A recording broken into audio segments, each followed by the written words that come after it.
Well, meanwhile, staff at Eskom demanded to see CEO Phakamile Hadebe and reacted angrily against the utility's position that it would not be offering any increases. Eskom maintains it is not in a position to make a wage offer. From our side, as far as we are concerned, there's no upheaval. So today there was some kind of a picket where some of the members wanted to speak to the CEO about Eskom's position about offering a 0% for wage-related matters. And as a result, they were unhappy about the response that they got, which was to say that Eskom is not in a position to offer any increases because of our dire financial situation. All right. And of course, Solidarity has declared a dispute with Eskom.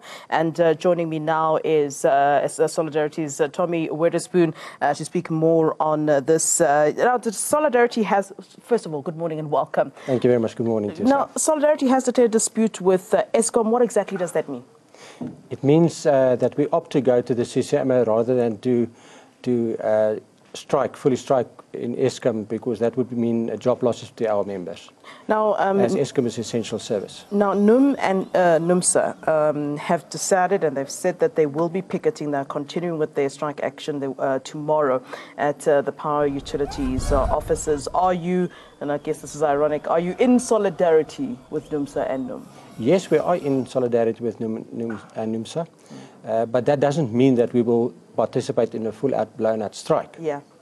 There's a difference in picketing and handing over memorandums. Now, what issue do you have with Eskom? I mean, you've accused them of being, the word was reckless that you used, of being reckless in negotiations. What was reckless? What happened in the negotiations that have caused you to say this? It's the first time in the history that Eskom has stayed on their position of a 0% increase.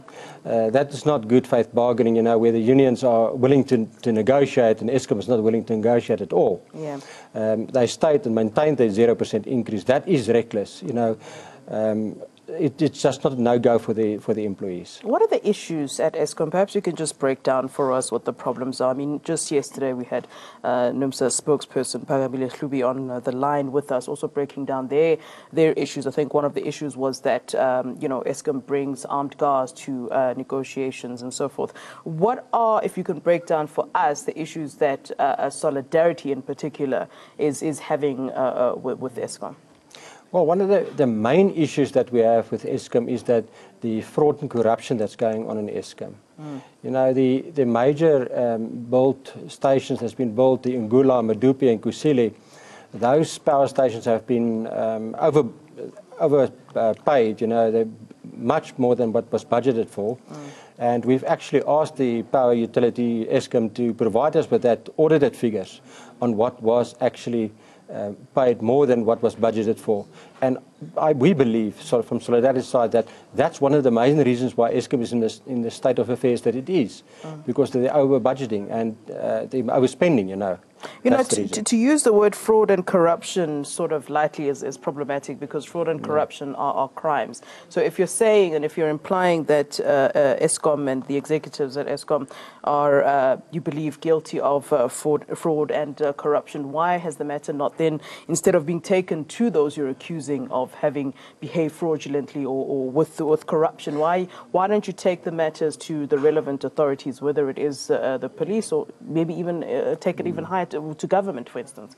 Well, firstly, the government is involved, knows this. That's one. The CEO actually also mentioned that these type of things takes years to investigate and to conclude. Yes. It's where it is finalized in the courts, you know. That's one of the things. So Eskom is busy with that. Now, you know, but in the meantime, we've got this cash-strapped company because of these fraud and corruption that took place. You know, Eskom has said that they've already got contingency measures in place to keep the lights on, you know, should the workers go on strike tomorrow. Of course, they're referring to NUM and NUMSA, but it does kind of say, in a way, to workers that with or without you, you know, we will continue our operations. What does Solidarity say to that? Well, I don't think Eskom actually realized the seriousness of the problem. You know, Eskom system is not like a battery, you know, where you can you put it off and then there's some reserve power in the battery. That's not how it works. If the power utilities or the power stations are shut down, it will take weeks to bring it back online again. So it's not just a day off and back the next day. No, that's not the truth. Right. The size of these things are huge, so it will take time. All right, so what now? I mean, we've spoken about the fact that you have declared this dispute and you're taking it to the CCMA. Just as in closing, what's the process then, and what are you hoping then to sort of get out of this? Well, firstly, I hope my colleagues from NUM and NUMSA does not put off the power stations, because that would actually put us in a very, very serious situation in South Africa. That would be fatal. Yeah. Fatal. That will be fatal for the employees. It will be fatal for South Africa.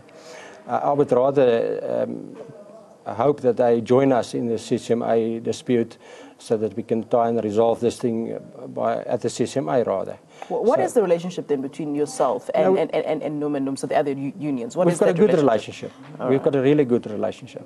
All right, let's leave it there. Thank you very much, Tommy Witherspoon, speaking for Solidarity. And of course, Solidarity declaring a dispute with Eskom, and they've accused Eskom of being reckless in their negotiations. Mr. Witherspoon, we thank you for your time, sir.